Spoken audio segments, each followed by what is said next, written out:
Hi friend, चलिए देखते हैं आज का क्वेश्चन। जितना हम कल पढ़ा चुके थे उससे आगे हम देखेंगे। चलिए बी चीनी लेखक करते हैं। एक फाहियान। यह चीनी यात्री गुप्त नरेश चंद्रगुप्त द्वितीय के दरबार में आया था। इसने अपने विवरण में मध्य प्रदेश के समाज एवं संस्कृति के बारे में वर्णन किया है।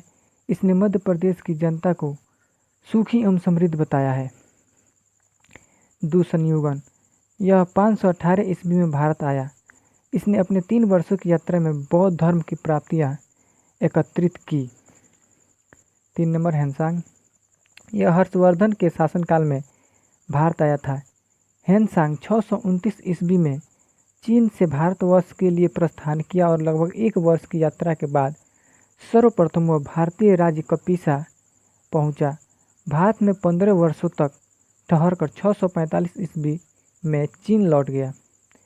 वह बिहार में नालंदा जिला स्थित नालंदा विश्वविद्यालय में अध्ययन करने तथा बाहर से बौद्ध ग्रंथों को एकत्र कर ले जाने के लिए आया था। इसका भ्रमण वृत्तांत CU के नाम से प्रसिद्ध है, जिसमें 138 देशों का विवरण मिलता है। इसने हर्षकालीन समाज, धर्म तथा राजनीति के बारे में वर्णन किया है। इसके अनुसार सिंध का राजा शूद्र था।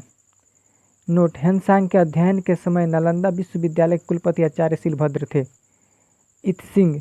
यह 7वीं शताब्दी के अंत में भारत आया। इसने अपने विवरण में नालंदा विश्वविद्यालय, विक्रमशिला विश्वविद्यालय तथा अपने समय के भारत का वर्णन किया है।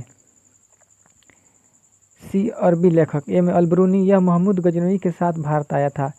अरबी में लिखी गई उसकी कृति किताबुल हिंद या तहकीक हिंद भारत की खोज आज भी इतिहासकारों के लिए एक महत्वपूर्ण स्रोत है।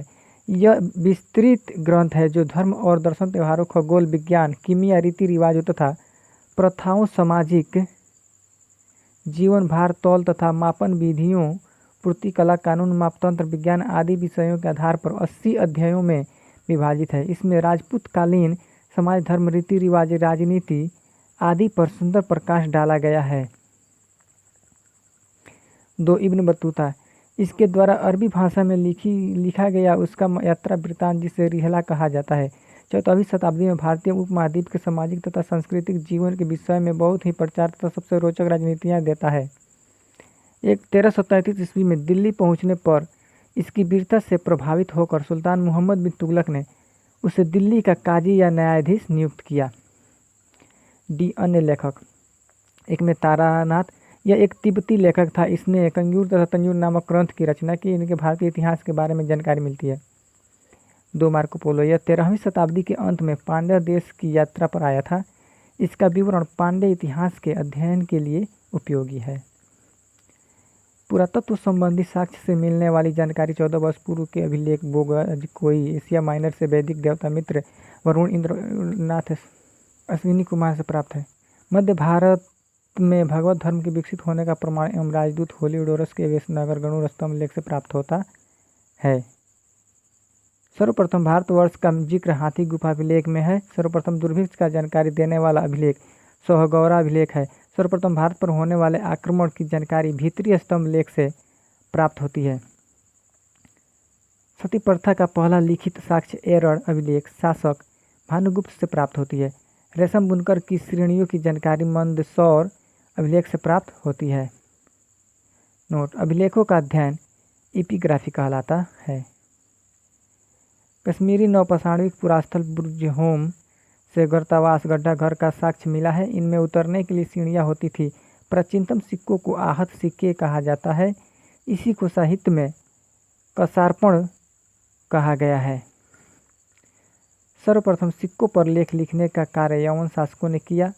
समुद्रगुप्त की वीणा बजाती हुई मुद्रा वाले सिक्के से उसके संगीत प्रेमी होने का प्रमाण मिलता है। और इक्मेडू पुडुचेरी के निकट से रोमन सिक्के प्राप्त हुए हैं। नोट: सबसे पहले भारत के संबंध बर्मा, सर्वभूमि वर्तमान में म्यांमार, मलाया, स्वरद्वीप, कंबोडिया, कंबोज और जावा याओ द्वीप से स्थापित हुए। महत्वपूर्ण अभिलेख। अभिलेख शासक हाथी गुफा अभिलेख कलिंग राजा खारवेल। जूनागढ़ अभिलेख रुद्रदामन। नासिक अभिलेख गौतमी बलश्री। प्रयाग स्तंभ लेख समुद्रगुप्त। एलहोल अभिलेख पुलकेशिन द्वितीय। मंदसौर अभिलेख मालवा नरेश यशोवर्मन। ग्वालियर अभिलेख प्रतिहार नरेश भोज। भित्री एवं जूनागढ़ अभिलेख स्कंदगुप्त। देवपड़ा अभिलेख बंगाल शासक विजय सेन।